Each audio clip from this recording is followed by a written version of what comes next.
Instructor Velmora surveyed her primitive survival class with satisfaction. The exercise was designed to test adaptability. 30 cadets dropped into a lush jungle world with no technology, no tools, only what nature provided. Build shelter using only organic materials. No metal. No synthetics. Pure survival instinct. You have 5 days, the avian instructor announced, her feathers ruffling in the humid air. Demonstrate that you can survive without your precious technology. The cadets dispersed into the jungle. Vrelian students attempted to stack branches with their tentacles, but the structures kept collapsing. Corthians tried weaving vines, but lacked the individual dexterity their hive minds usually compensated for. The crystalline Zephyrites, accustomed to growing their shelters, stood bewildered before the organic chaos of the jungle. Then there was Kenji Nakamura, who stood barefoot in a clearing, eyes closed, breathing deeply. The human appears to be meditating. Velmora's assistant observed. Kenji wasn't meditating. He was remembering. His grandmother's voice teaching him about Wattle and Daub. History documentaries about ancient construction. Survival shows he'd watched as a kid. Humanity's 10,000-year conversation with mud, straw, and wood.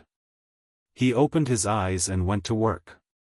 First, he found clay near a stream bank, the right consistency, not too wet, not too dry.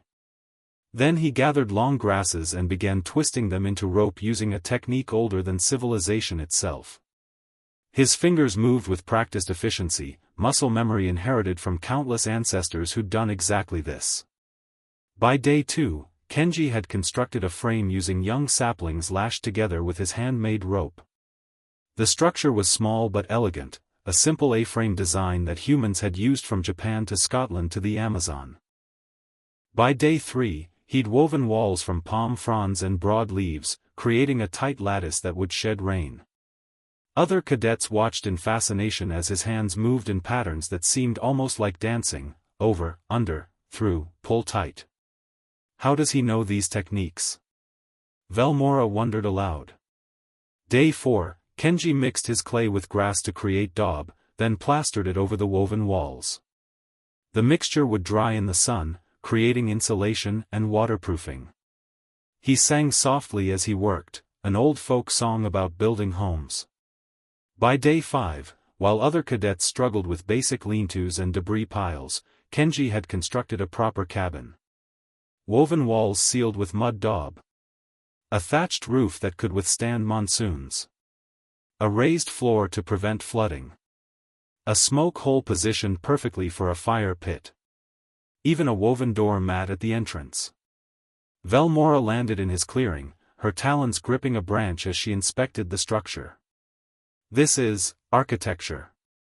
You were supposed to build a survival shelter, not a dwelling. Kenji smiled, wiping mud from his hands. Instructor, for humans, there's no difference. We don't have fur, scales, or thick hides.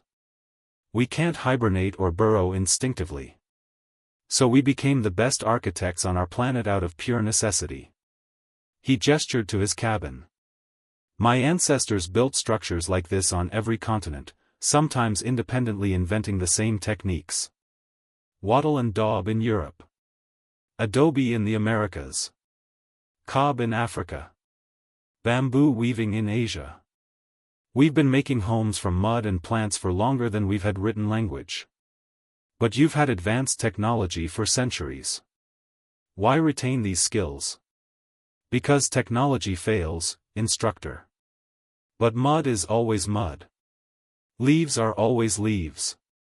These methods survived ice ages, droughts, floods, and wars. They're humanity's backup plan, and our backup plans have backup plans. Kenji started a fire in his pit using a bow drill, another ancient technique. Besides, there's something satisfying about building with your hands. Connecting with thousands of generations of humans who did exactly this. It's in our DNA. That evening, as rain poured down, the other cadets huddled in their failing structures, getting soaked. Kenji sat dry in his cabin, the fire crackling warmly, weaving a basket from reeds because he still had time left and humans couldn't sit idle. Velmora updated her assessment. Humans possess unprecedented generational knowledge transfer. Their primitive techniques are more advanced than most species' modern methods. Recommend anthropology study of human crafting traditions. Kenji added a window to his cabin. After all, even primitive shelters deserve natural lighting.